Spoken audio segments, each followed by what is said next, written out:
साधक है कोई सिद्ध नहीं है। और कोई भी जो निशानेबाज होता है हर बार सटीक निशाना मार दिए ज़रूरी नहीं। हर बार सटीक निशाना वही मारता है जिसने 10,000 बार गलत निशाने मारे हों। तो आध्यात्मिक पथ में अधर्म और धर्म दोनों का जो द्वंद्व चल रहा है, बुद्धि से इस पर नियंत्रण पा सकते हैं। और इसी तरह से हम धर्म के मार्ग में आगे बढ़ते हैं कि ऐसा कौन सा व्यक्ति है कस्य सौख्यम निरंतरम, ऐसा कौन है जिसका सुख निरंतर भोग, ऐसा कौन सा कुल है जिस कुल में कभी दाग न लगा हो, ऐसा कौन प्राणी है जो कभी विषयों के प्रति आकर्षित ना हुआ हो। क्योंकि आप खुद का तो कल्याण कर ही रहे हो और भी लोगों को जोड़ रहे हो और संतों की कृपा प्राप्त कर रहे हो। और जिन संतों का दर्शन मनुष्य सहज नहीं कर पाता उनका भी दर्शन आपके माध्यम से लोगों को हो रहा है, तो ये आपकी भी कृपा है। ऐसे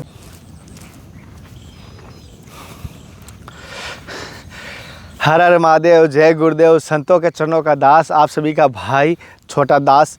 जैसे आपको लगातार संतों के दर्शन करवा रहा हूं और इस दर्शन की सीरीज़ में आज मैं एक ऐसे बाल संत के दर्शन करवाने वाला हूं जिनकी उम्र बहुत ही कम है, लेकिन उनकी सत्संग, उनकी ज़्यादा तो दिन नहीं हुए उनको संत बने हुए, लेकिन उनका अनुभव, उनकी सत्संग से हमें नए साधकों के लिए, और कह सकता हूँ जो संत बनने की सोच रहे हैं या संत के मार्ग पर है, उनके जीवन में बड़ी महत्वपूर्ण रहेगा। क्योंकि आज की सत्संग आप सभी नए साधकों के लिए महत्वपूर्ण रहेगी और उनसे सत्संग लेंगे, उनके जीवन का अनुभव लेंगे। ये वचन देता हूँ आज की सत्संग आपके व्यर्थ नहीं जाएगी। एक बार मैं कह रहा हूँ वीडियो स्किप मत करना, पूरी सत्संग में ज़रूर लगातार देख लेना। और मैं कहूँगा वो बाल संत होने की वजह से कहूँगा और साथ साथ नए साधक होने की वजह से उनकी सत्संग मुझे पसंद आई है, शायद है कि आप सभी को पसंद आएगी। और ज़्यादा समय आपका नहीं लेता हूँ, आप अपने विचार मुझे बता दिया करो, धर्म की यात्रा किस प्रकार लगे, और सभी अपनी जय गुरुदेव जरूर लिख दें, नवदे हर जरूर लिख दें। अब ज़्यादा समय ना लेते महाराज जी के पास चलेंगे। यहीं पर इसी एक आश्रम यहाँ पर महाराज जी कुटिया है, जैसे आपको सूरज से साफ नहीं दिखाई दे रहा होगा, हम यहाँ पर चलेंगे। आ जाइए साथियों। इस तरफ तो माँ नर्मदा के भी दर्शन हो रहे हैं, जैसे आपको सामने पीछे, और नर्मदा के ठीक सामने महाराज जी का यहाँ पर आश्रम है। प्रणाम। नहीं जी। साथियों, जैसे कि महाराज जी के यहाँ पर कुछ ग्रंथ दर्शन किया, लेकिन मेरा सबसे प्रिय ग्रंथों में ग्रंथ है साधक संजीवनी। और मैं कहता हूँ किसी की कोई समस्या हो, आंख बंद करके कोई भी पृष्ठ खोल के वो पढ़ लो और वो फिर आप कार्य शुरू कर दो, आपका वो कार्य सफल होगा। और नहीं सफल हो तो आपके हित में होगा। अगर आपका कार्य नहीं हो रहा है तो वो आपके हित में होगा, ये अवश्य मैं कह सकता हूँ। साधक संजीवनी आपके घर में साक्षात स्वामी राम सुखदास जी के दर्शन है आपके, कह सकता हूँ ये साक्षात ईश्वर का रूप है, हर घर में होना चाहिए। किसी भी समस्या में कोई भी प्रश्न, मैं जरूर नहीं कहूँ एक प्रश्न हो जाना पड़े तो और अच्छी बात है, लेकिन समस्या में एक प्रश्न जरूर पड़े। जैसे महाराज जी के मैं देखा तो एक ऐसा अपनापन आ जाता है, जैसे कहते हैं ना गांव की याद आ जाती है, उसी प्रकार अपने आश्रम की, ऋषिकेश की याद आ गई, स्वामी जी की याद आ गई। आज ऐसा लगता है कि स्वामी जी वही, अब कह नहीं सकते, उनकी कोई फ़ोटो आज तक हमने वायरल किसी भी ग्रंथ पर नहीं देखी, लेकिन महाराज जी ने यहाँ पर जैसे आप देख पा रहे हो बहुत सारे ग्रंथों का अध्ययन किया है। लेकिन एक पीढ़ी होता है कि अपना टच होता है ना, वो छू लेते हैं, मैग्नेट की तरह लोहा आकर्षित हो ही जाता है। तुम की तरफ से आपके चरणों में नहीं। प्रणाम जी। महाराज जी, जैसे कि हम बात करें, जैसे आप बाल योगी संत एकदम, जैसे आपका तेज देख कर आपकी लीलार से पता चल रहा है। एक होता है कि संत बनना कोई मामूली बात नहीं। हम बात करते हैं संत बनने की तो संत एक ही बात कहते हैं कि प्रारब्ध में लिखा हुआ होता है, कई जन्मों का फल होता है। क्या फिर ये कई जन्मों का फल है तो हमें सोचना भी मुश्किल हो जाएगा फिर तो, अगर हम ऐसे नीच जैसे प्राणी, हम तुच्छ प्राणी, हमें कैसे भक्ति मिलेगी फिर? जी देखिए, जो कहते हैं कि प्रारब्ध से ही मिलता है संतों का वेश, तो ये बात बिल्कुल सही है। और सच में व्यवहारिक रूप में तो ऐसा देखने में लगता नहीं है कि हो सकता है कि प्रारब्ध ही सब कुछ हो, लेकिन वास्तव में मनुष्य पुरुषार्थ करके सब कुछ पा सकता है, भगवत प्राप्ति भी कर सकता है। लेकिन संत का भेष पाना तो एकमात्र भगवत कृपा पर ही निर्भर है, और जिन पर भगवान की विशेष कृपा हो जाती है उन्हीं लोगों को ऐसा भेष मिलता है। वास्तव में मैं कोई ऋषि मुनि साधु संत तो हूँ नहीं, खाली कपड़े अब चूँकि विरक्त भेष लिया है इसलिए ये कपड़े पहने हैं। ऐसे ही आप जैसा एक सामान्य सा व्यक्ति हूँ और संतों की सानिध्य में हूँ। खुद संत तो नहीं हूँ, पर संतों की सन्निधि प्राप्त हुई है और उसी का आनंद ले रहा हूँ जी।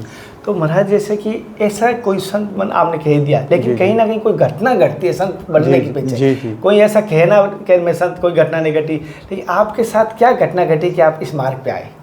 देखिए, घर में थोड़ा आध्यात्मिक माहौल पहले से रहा, फिर टीवी पर भी कथा सत्संग सुनते रहता था और उसी आध्यात्मिक माहौल के चलते हमारे माता पिता ने जिनसे दीक्षा ली थी, उन्हीं से प्रेम स्वामी जी महाराज, उनसे ही मेरी गुरु दीक्षा ली। उनसे मैंने कक्षा 7वीं में था तब मैं।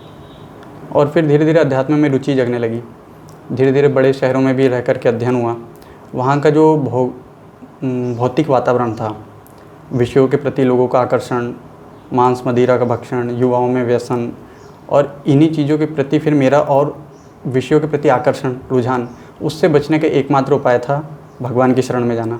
तो बार बार विषयों के प्रति आकर्षण मेरा, और फिर बार बार उससे लौट करके भगवान की तरफ भगना, दोनों में द्वंद्व होते रहा। एक दिन ऐसा समय आया कि अब भगवान के प्रति विशेष रुचि होने लगी।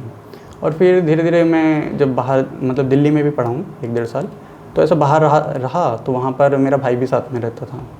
तो उसमें हुआ ये कि उसने घर पे कॉल करके बता दिया, फ़ोन करके, कि भैया तो बस रात में रोना चालू कर देते हैं और कथा सत्संग वही चलते रहता है, उनका पढ़ाई पे ध्यान नहीं दे रहे हैं। अब आध्यात्मिक पृष्ठभूमि से पूरा परिवार था, तो माता जी ने भी बोल दिया कि अब ऐसी इच्छा है, भगवान के रास्ते पे चलना है। तो फिर मैंने आध्यात्म का रास्ता चुना, और अभी मुझे लगभग 4.5-5 साल हो गए इस रास्ते पे चलते हुए। तो महाराज जैसे 5.5 साल से हो गए, कभी ऐसा ये घटना घटी या कोई संघर्ष हुआ कि ये चुन के मैंने कहीं गलती तो नहीं कर दी, ऐसा मन में कभी कदम उठाते हुए लगा कभी आज तक? बिल्कुल, ऐसा भी अवसर आता है। ये साधकों की क्या है, इसको परीक्षा के दृष्टिकोण से देख लेना चाहिए। यूँ तो भगवान अंतर्यामी हैं, उनको किसी की भी परीक्षा लेने की भी ज़रूरत नहीं है, वो भविष्य का भी सब कुछ जानते हैं। लेकिन हम मनुष्य बुद्धि से अगर सोचे भगवान के बारे में, तो यही मानना चाहिए कि भगवान ने हमारी परीक्षा ले ली। क्योंकि अभी मैं सत्संग सुन रहा था, उसमें बताया, ये अपने जो वृंदावन के प्रेमानंद जी महाराज हैं, उन्हीं का सत्संग सुन रहा था। उन्होंने बताया कि साधक है, कोई सिद्ध नहीं है, और कोई भी जो निशानेबाज होता है, हर बार सटीक निशाना मार दिए ज़रूरी नहीं। हर बार सटीक निशाना वही मारता है जिसने 10,000 बार गलत निशाने मारे हो। तो आध्यात्मिक पथ में बार बार भटकाव, बार बार विचलन, ये होता है। लेकिन इस विचलन को दृढ़तापूर्वक भगवान की ओर किसी भी तरह से मोड़ना, भगवान की स्मृति बने रहना, उनकी ओर बढ़ना, शास्त्रों का स्मरण, शास्त्रों का अध्ययन, स्वाध्याय, संतों का सानिध्य, गुरु कृपा, यही चीज़ें हैं जो साधक को बलवान बनाती है और साधना के पथ पर आगे बढ़ाती है। विचलन तो होता है, कई बार ऐसा भी लगा है, क्योंकि कुछ आघात, क्योंकि हर जगह पर सात्विकता नहीं मिलेंगी। पुलिस बदनाम इसलिए है क्योंकि कुछ पुलिस वाले ही भी पुलिस को ही बदनाम करते हैं। वकालत इसलिए बदनाम है कि कुछ वकील अधर्म का साथ देते हैं।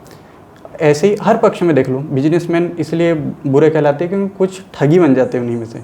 कुछ राजनेता इस लोगों को लूटते हैं और अधर्म का साथ देते हैं, इसलिए राजनीति भी बदनाम है।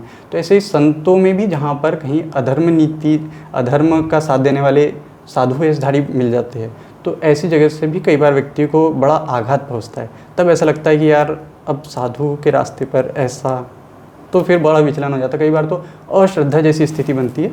लेकिन एक साथ निभाने वाले केवल भगवान है। वो कभी आपको पानी बढ़ेगा कमर तक, घुटने से कमर तक आया, कमर से नाभि तक, नाभि से बढ़ते हुए हृदय तक, गले तक, और जैसे नाक तक पहुँचेगा पानी, भगवान वहाँ पे पानी का स्तर गिरा देंगे। हमारे प्राण की रक्षा हमेशा हो जाएंगी। आप हर तरह से भगवान के आश्रित होकर के चल रहे हो, तो आध्यात्मिक पथ पर आपको सहज ही रास्ता मिलते चले जाएगा। अश्रद्धा भी होंगी कभी, लेकिन भगवान उसको इतना दृढ़ प्रेम में बदल देंगे, उसी अश्रद्धा को बड़ा भयानक दुख आएगा, लेकिन उसी दुख में वो प्रार्थना, और जिसका कोई समाधान नहीं था, जिस घटना का, जिस दुख का, जिस विपत्ति का कोई समाधान नहीं था, हो ही नहीं सकता था, और एकमात्र भगवान को पुकारा, उससे ठीक हो गया, तो वहीं पे व्यक्ति की श्रद्धा जाग जाती है कि ये चमत्कार तो जो टीवी पे बड़े बड़े चमत्कार चल रहे होंगी, उनके पास सिद्धियाँ, लेकिन जो चमत्कार मैंने अनुभव किया कि ये तो हो ही नहीं सकता था, वो जब देखने को मिलता है तो व्यक्ति की श्रद्धा जागती है। महाराज जी, जैसे एक बात पूछ रहा हूँ, जैसे हम एक चीज़ देखा हूँ, गलत आदत हमें सीखने की ज़रूरत नहीं होती है, उसका संग करते ही तुरंत सीख आ जाती है अपने आदतों में, या जैसे कि बुरा करना है। लेकिन जैसे कपड़ा सफ़ेद है, इसको गंदा करने में समय नहीं लगेगा, किचन में डालते ही गंदा हो जाएगा, लेकिन वापस साफ करने में या अच्छा करने में, हमारी दिनचर्या अच्छी करने में, हमारे अध्यात्म की तरफ जाने में हमें संघर्ष करना पड़ता है। लेकिन बुरी संगत की तरफ जाने हमें पता नहीं ऐसे ढलान की तरफ फिसल जाते हैं। ये क्या कारण से होता है? देखिए, मन का विचलन ये मन का स्वभाव है, मनुष्य का भी स्वभाव है। ऐसे आत्मा की जो स्थिति की बात है, वो भी आत्मा का स्वभाव है। आत्मा अपने आप में निर्लेप है, किसी से लिप्त नहीं है। ऐसे ही मन का स्वभाव लिप्तता है। जिसका भी संग करता है मन, इंद्रिया जिस भी विषय के संग में आती है, उसी के प्रति वो लोलुप हो जाती है, विषय लोलुप हो जाती है, विषय की तरफ आकर्षित होने लग जाती है। तो ये मन की प्रवृत्ति है, उसका गिरना। अधर्म और धर्म दोनों का जो द्वंद्व चल रहा है, बुद्धि से इस पर नियंत्रण पा सकते हैं और इसी तरह से हम धर्म के मार्ग में आगे बढ़ते हैं। कि मन का विचलन तो ये स्वाभाविक है, इसमें कुछ भी ऐसी बात नहीं है कि, क्योंकि शास्त्रों में भी ऐसा आया है कि ऐसा कौन सा व्यक्ति है कस्य सौख्यम निरंतरम, ऐसा कौन है जिसका सुख निरंतर भोग, ऐसा कौन सा कुल है जिस कुल में कभी दाग न लगा हो, ऐसा कौन प्राणी है जो कभी विषयों के प्रति आकर्षित ना हुआ हो। तो ये विषय तो सहज हमें खींचने ही वाले अपनी तरफ, पानी जैसे ढलान में नीचे ही बहेगा, उसे ऊपर लाने के लिए मोटर आदि साधनों का प्रयोग करना पड़ेगा। ऐसे ही मन को भी साधने के लिए तपस्या, संयम, सदाचार, सत्संगति और अच्छे संत, अच्छे साधु का यदि संग मिल जाता है तो ज़्यादा प्रयास नहीं करना पड़ता, सहज ही नौका पार लग जाती है। तैर कर नदी को पार करना कठिन हो सकता है, नाव में बैठने में कोई तकलीफ नहीं होती। संतों का संग करेंगे, संत हमारे सद्गुरुदेव भगवान 4 बजे उठ रहे तो हमें भी उठना ही पड़ेगा। संतों का संग हो रहा है, सत्संग हो रहा, मजबूरी है, आज बहुत नींद आ रही, फिर भी 4 बजे से उठना है तो उठना है, सत्संग हो रहा है तो सत्संग मिल जाता है, भजन हो रहा है तो भजन मिल जाता है। तो ऐसा सहज ही संतों का संग प्राप्त करने से पूरी जो नवधा भक्ति बतलाई गई, ऐसे सहज ही हमारी भगवान की स्मृति बनी रहती है। और यही चीज़ें घर पर रहकर करो तो कहीं ना कहीं विचलन बना रहता है, और मन का तो स्वभाव है नीचे की ओर गिरना। और इसीलिए शास्त्र है, इसीलिए संत है, इसीलिए इतने ग्रंथों की रचनाएं हुई है कि मन को किस तरह से संभाले। आध्यात्म का बस यही मूल है, मन को संभाल लिया तो सब कुछ संभल गया। गुरु जी, जैसे कुछ एक वासना है, जैसे हर कई प्रकार की वासना, तो 5 प्रकार की विशेष वासना है, जैसे काम, क्रोध, मतलब लालच, तो ये किस प्रकार इनको हम जीत सकते हैं, या किस प्रकार इनको हम देसी भाषा में बोले तो लगाम खींच सकते हैं इनकी, किस प्रकार? देखिए, इसके बारे में शास्त्रों में बताया गया, भगवत कृपा से संतों का दर्शन होता है, संत कृपा से सत्संग मिलता है संतों के सानिध्य से, और सत्संग से विवेक जागृत होता है, क्या करना और क्या नहीं करना इसका हमें बोध प्राप्त होता है। और बोध तो पा लिया कि शराब पीना गलत है, व्यभिचार गलत है, पर उस मार्ग पे हमारा मन चला जाता है, उसे हम रोकना चाहते, रुक नहीं पाता। इसका क्या समाधान है? इसका बस यही समाधान है, यदि मन में बल है, आपके पास बल है, बुद्धि का बल है, बुद्धि चाह रही है, मन भी चाह रहा है कि विषय की तरफ जाए, पर मन का जो विवेक वाला पक्ष है वो चाह रहा है कि इसको रोकना है, मन ने विषयों की तरफ गिरना नहीं चाहिए। लेकिन मनुष्य चाहता है कि व्यभिचार की तरफ न जाए, हमारी नज़रें किसी पराई स्त्री पर नहीं जाए, हम मांसाहार भक्षण के जो आदी हो चुके हैं उस ओर न जाए, लेकिन फिर भी मित्रता, दोस्ती, सिगरेट पीने पे मजबूर कर देती है। अब वहाँ से कैसे हट कर आना है? तो इसके लिए आत्मा में बल चाहिए, और वो बल मिलेगा भगवान के भजन से, सद्गुरु के मंत्र के जाप से, उसमें निष्ठा से। अगर सद्गुरु के प्रति निष्ठा है, उन्होंने जो वचन कह दिया प्राण त्याग देंगे उसके लिए, अगर इतनी निष्ठा है तो और अच्छा। कम निष्ठा होंगी तो परिणाम भी, मन में मजबूती भी उतनी ही कम आएगी। इसलिए यदि आपकी कहीं पर श्रद्धा टिक गई है तो आपको मन को मारना भी नहीं पड़ेगा, सहजता से हो जाएंगे। इसलिए भजन का सहारा लीजिए, भगवान नाम का स्मरण, जो भी नाम भगवान का प्रिय लगे, राधा, कृष्ण, शिव, राम, ओम, जो भी आप जपते हो उस नाम का जाप करें, उससे आत्मिक बल मिलेगा। सत्संग सुनते रहे, उससे क्या करना क्या नहीं करना इसमें इसका भेद पता होगा। जो करना है उसके लिए जो बल चाहिए वो भजन से मिल रहा है, और क्या करना नहीं करना वो सत्संग से पता लग रहा है। तो इस तरह से व्यक्ति की सहज ही अध्यात्म में उन्नति हो जाती है। ये दूसरा, इसका एक ये भी उपाय है, यदि लक्ष्य आपका बहुत बड़ा हो, चाहे संसार का ही कोई लक्ष्य क्यों ना हो, भौतिक लक्ष्य कि बिजनेसमैन बनना है, या किसी से दुश्मनी हो जाए, ईर्ष्यावश भी व्यक्ति ये लक्ष्य को पाना है, इतना करोड़पति बनना है, उसको आप सुंदर से सुंदर भोजन, वस्तु, शरीर का सुख, आँखों का सुख, कानों का सुख, कुछ भी दो, निंदा चुगली से कोई विचलन नहीं, वो टारगेट है अपना, तो फिर व्यक्ति कहीं विचलित नहीं होता। यदि उद्देश्य भगवत प्राप्ति हो जाए, सिवाय उसके मैं कहीं पे भी शांति नहीं पाऊंगा, तो फिर व्यक्ति मंजिल को पाकर ही संतुष्ट होता है। अगर वो भोगों में, विषयों में, अगर इन चीज़ों में, छोटी छोटी चीज़ों में संतुष्ट हो गया तो परम को प्राप्त नहीं करेंगे। यदि जिसका लक्ष्य परम का है, ईश्वर का है, भगवान का है, उनकी प्राप्ति जिसका दृढ़ लक्ष्य बन गया है, और ये दृढ़ लक्ष्य सत्संग से, संतों की संगति से ही लक्ष्य ऐसा बनता है। क्योंकि जब विश्वास होता है प्रभु की पर श्रद्धा जागृत होती है, भगवान के प्रति प्रेम प्रकट होता है, तभी हृदय में वैराग्य जागृत होता है और विषयों से हम विसंग हो पाते हैं। जैसे महाराज जी, अभी आपने साधकों की बात की, लेकिन एक अब साधु की बात नहीं है, अब साधक जिनको साधना की तरफ लाना चाहता हूँ, या जो साधना की तरफ आना चाहते हैं, तो अब इनको मैं कैसे धर्म की यात्रा से जोड़ सकूँ, कैसे उनको आध्यात्मिक मार्ग में ला सकूँ, मार्गदर्शन आप करें। सत्संग ऐसी चीज़ है, बड़े से बड़े दुख का निवारण व्यक्ति का सत्संग से हो जाता है। साथ में भगवान की कृपा तो चाहिए, और भगवान की कृपा होती है तो सत्संग सहज प्राप्त होता है, और सत्संग मिल गया तो सारे दुखों का निवारण है। एक व्यक्ति पे करोड़ों का कर्ज है, हाँ, पर वो उस कर्ज के बोझ से मुक्त कैसे होगा? उसकी विस्मृति होते ही वो मुक्त हो जाएगा। उसे ये ध्यान ही नहीं रहे कि मुझे पे कर्ज का बोझ है, तो व्यक्ति कर्ज से मुक्त हो गया उसी समय। और एक व्यक्ति पर लाखों का कर्ज है पर उसे उसका ध्यान भी है तो वो दुखी, और दूसरा उस कर्ज को भूल चुका है तो वो दुख से निवृत्त हो गया। तो सत्संग, क्योंकि ये सब भौतिक धरातल पर ही है, शरीर के दुख, मन के दुख, ये सब यही संसार के ही दुख है, इसके अतिरिक्त तो कुछ नहीं। तो सत्संग क्या है? हमें भगवान से जोड़ता है ना, और जब व्यक्ति भगवान की तरफ चलता है तो अगल बगल की चीज़ें सब विस्मृत होती चली जाती है। जैसे गाड़ी आगे बढ़ती है, अगल बगल पीछे पेड़ चलते हुए दिखते हैं, भले वो चले या स्थिर रहे उससे कोई मतलब नहीं, गाड़ी आगे बढ़ती है। भगवान के मार्ग में बढ़ेंगे, विवेकवती बुद्धि होंगी तो हमारे सहज ही जो शरीर के दुख है, मन के, ये मेरे लिए बोलने में आसान है, खुद पर लागू करने में भी बहुत कठिन होगा, लेकिन बात सत्य यही है। जैसे महाराज जी ने कहा, मुझे एक ट्रक, मैं ट्रक के पीछे लिखा पढ़ा था, राजस्थानी में लिखा हुआ था कि ब्याज भरा मजा करा, यानी ब्याज को बोलता है ऋण। वो लिखा हुआ था, मैंने याद आ गई आपकी बात से कि ऋण भर रहे हैं और आनंद से गाड़ी चला रहे हैं, यानी गाड़ी तो लिए किस्तों पर, किस्त भर रहे हैं और गाड़ी पंजाबी गानों से मस्ती से चल रही है। तो आपने वो बात कही ना, निश्चिंतता हो यदि, क्योंकि भगवान का आश्रय निश्चिंतता देता है। अरे मेरा मालिक पूरे सारे ब्रह्मांड का मालिक है, कोई ये चंद रुपयों का तो क्या दिक्कत है उसमें? वो सारी पूर्ति करने की जिम्मेदारी भगवान की, जिसकी भगवान पे श्रद्धा है, जिसका भगवान पे विश्वास है और जिसने भगवान का आश्रय ले लिया, वो फिर उसको फिर शरीर की चिंता नहीं। वो जानता या तो शरीर ठीक हो जाएगा और नहीं भी हुआ तो मेरे को इसकी कोई परवाह नहीं है।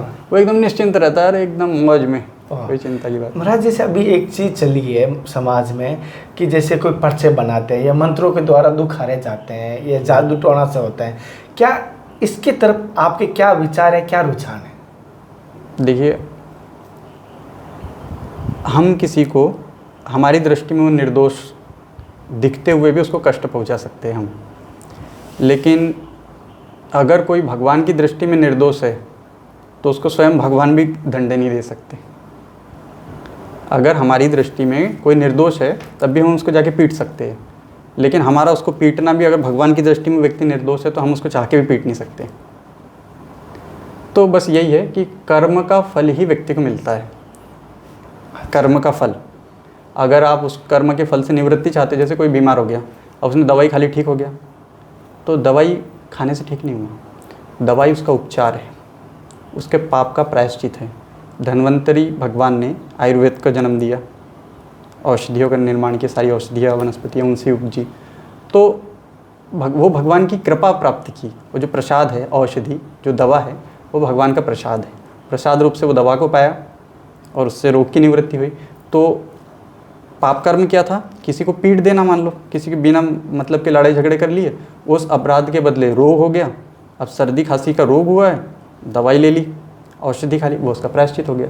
कुल मिला के व्यक्ति सोच रहा है कि दवाई खाने से ठीक हो गया। ऐसे ही अगर कोई में शक्ति हो, किसी मंत्र जाप अनुष्ठान से भी उसके रोगों की निवृत्ति हो रही हो, तो भी वो उस पाप का प्रायश्चित या वो उस पाप का दंड है, क्योंकि औषधि कड़वी हो या मीठी हो कोई नहीं खाना चाहता।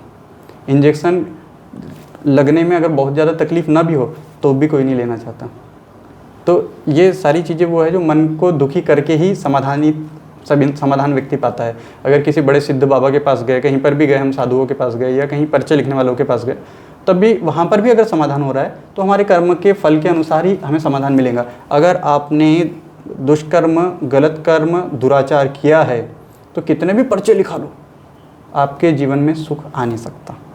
और यदि आपने अपराध नहीं किया है तो बड़े से बड़ा तांत्रिक भी आपको कुछ नहीं बिगाड़ सकता, क्योंकि अगर आप गलत नहीं हो ना तो आपके साथ भगवान है, और भगवान से बड़ा कोई तांत्रिक, कोई सिद्ध, कोई योगी कोई नहीं होता।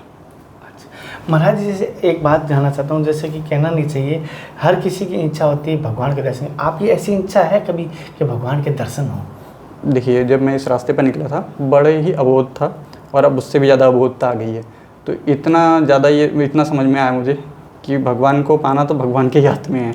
तो जब वो कृपा करे तो दर्शन दे, और भगवान की कृपा, और ऐसा नहीं भगवान पल पल उनका अनुभव कराते रहते हैं, और विशेष अनुभव तो उनका तब होता है जब कोई दुख आए, संकट आए, विपत्ति आए, विपदा आए, कुछ तनाव हो, इस तरह की परिस्थिति में बस भगवान का नाम लो, और नाम लेने से लोग बड़ा प्रयास करते कि मैं ये पालूँ, वो पालूँ, इसके पास जाऊँ, उसको फ़ोन लगाऊँ, तो ये जुगाड़ जमा दे, ऐसा कर दे, कहीं समाधान नहीं मिलता। और जब एक साधक देखता है कि यार मैं तो निहत्था हूँ, मेरे पास तो कुछ बल नहीं है, कुछ नहीं, केवल नाम स्मरण करता है, तो बड़ी बड़ी घटनाएं संसार में घटने लग जाती है। ऐसा लगता है भगवान ने मेरे लिए अकेले के लिए सृष्टि रची है, सब कुछ अनुकूल हो जाता है जब केवल भगवान का नाम स्मरण होता है। तो मेरी तो बस यही इच्छा है अभी फ़िलहाल कि भगवत दर्शन के तो मैं काबिल हूँ नहीं हूँ, क्योंकि काबिल तो कोई हो नहीं सकता भगवान के दर्शन की। वो कृपा करते हैं तो रावण का भी उद्धार कर देते हैं, वो कृपा करते हैं तो पूतना का भी उद्धार कर देते हैं। वो जिस पर कृपा करे, नीच से नीच, दुष्ट से दुष्ट और योगी से सिद्ध, सभी लोगों को उन्हीं के द्वारा कल्याण होता है। अन्यथा भगवान ही महामाया बन जाए तो फिर ज्ञानी नाम अपि चेतांसी देवी भगवती ही सा बलादा कृष्ण मोहाय महामाया प्रयच्छति। तो वो महामाया है, जिन्होंने माया को भी जीत लिया। ऐसे सिद्धों को भी यदि कोई आकर्षित कर सकता है तो भगवान है, वो भी पतित हो जाते हैं जिन्होंने माया को जीत लिया। अब कहाँ से? क्योंकि भगवती का नाम एक नाम महामाया है। तो भगवान तो सिद्धों को भी आकर्षित कर ले और पतित को भी उठा के ऊपर पहुंचा दे। तो भगवान के हाथ में उनका दर्शन प्राप्त करना किसी मनुष्य का सामर्थ्य नहीं कि भगवान को वश में कर सके। उनको तो वश में करने का यही साधन है कि भगवान को अर्पित हो जाए जीवन, और वो भी मनुष्य में बल नहीं है कि भगवान को प्रति समर्पण कर सके। उनकी किसी संत ने मुझे याद आ गई बात कही थी कि सब भगवान को खोजो मत, भगवान में खो जाओ। जी, बहुत सुंदर बात की कि भगवान को खोजोगे नहीं मिलेगा, भगवान में खो जाओगे क्षण मिलेगा। वो बात हो गई। महाराज जी, मैं धर्म की यात्रा के माध्यम से जो कार्य कर रहा हूँ, किस प्रकार का लगा आपको? बहुत सुंदर लगा। मैंने भी आपके वीडियो देखे, और जब ऐसी इच्छा होती है कि भाई संतों का दर्शन हो, संत कैसा जीवन यापन करते हैं, क्योंकि मैं भी कोई संत नहीं हूँ, पर संतों के सानिध्य में रहना चाहता हूँ, संतों का सानिध्य प्राप्त किया है, कई संतों के दर्शन करने जाता हूँ, और बीच बीच में जहाँ भी तीर्थ स्थलों की यात्रा होती है वहाँ पर भी संतों का सानिध्य प्राप्त करता हूँ। तो वृंदावन वाले जो मलुक पीठ वाले महाराज जी, उनका भी सत्संग सुन रहा था। उन्होंने एक बहुत सुंदर बात कही, भगवान को देखा नहीं, भगवान का रूप स्वरूप के बारे में बोध नहीं, बुद्धि में उतना सामर्थ्य नहीं कि भगवान को जान पाए, पर साधु संत मनुष्य रूप में रहते हैं, उनको देखा जा सकता है। देखा जा सकता है कितने कष्ट में भी मुस्कुरा रहे हैं, कितनी विपत्ति में भी प्रसन्न है, न विषय सुख है, न सांसारिक सुख है, न किसी प्रकार के भोगों में लिप्त है, फिर भी प्रसन्न है। इतना दरिद्र सा दिखने वाला जीवन परमानंद में है। तो ऐसे संतों के प्रति मोह हो जाता, संतों के प्रति आकर्षण हो जाता, संतों से लगाव हो जाता। और उन्हीं संतों के प्रति जब व्यक्ति का लगाव होता है तो संतों की वाणी सुन सुन के भगवान में भी प्रेम होता है। तो भगवान से प्रेम करना बड़ा कठिन है, पर संतों से सहज है, क्योंकि वो मनुष्य रूप में दिखाई देते हैं। तो आप लोगों को भगवान से जोड़ने का काम कर रहे हो संतों के जरिए। तो ये भी आपकी बड़ी कृपा है सब संत समाज पर, साधकों के लिए। साधकों को भी आपके चैनल के माध्यम से प्रेरणा मिलती है कि भाई संत कहाँ कहाँ कैसी कैसी कुटी बना करके, कितना एकांतवास करके, क्या जब तब साधना करके, और आपके जो आध्यात्म के विशेष जिज्ञासा वाले प्रश्न हैं, ऐसे प्रश्नों से भी अनेक साधकों का समाधान होता है। अलग अलग प्रश्नों का अलग अलग संत अलग अलग तरीके से जवाब देते हैं। तो इससे भी एक दिमाग में व्यवस्थित रूपरेखा बनती है, एक ढांचा बनता है कि भगवान के पथ पर इस तरह से आगे बढ़ा जाए, किस तरह से आगे बढ़ा जाए, कैसे चला जाए। बहुत आपको भी बहुत बहुत धन्यवाद जो आप इस तरह से समाज के लिए, क्योंकि लोगों के पास आय के स्रोत अलग अलग साधन हैं। कोई शराब बेच करके कमा रहा है पैसा, कोई और भी अन्य माध्यमों से कमा रहा है, कोई राजनीति के जरिए से, कोई टीचर होकर कमा रहा है, कोई डॉक्टर बन के, कोई कैसा कोई कैसा। बहुत सारे लोगों की यूट्यूब चैनल से भी धनार्जन कर रहे लोग।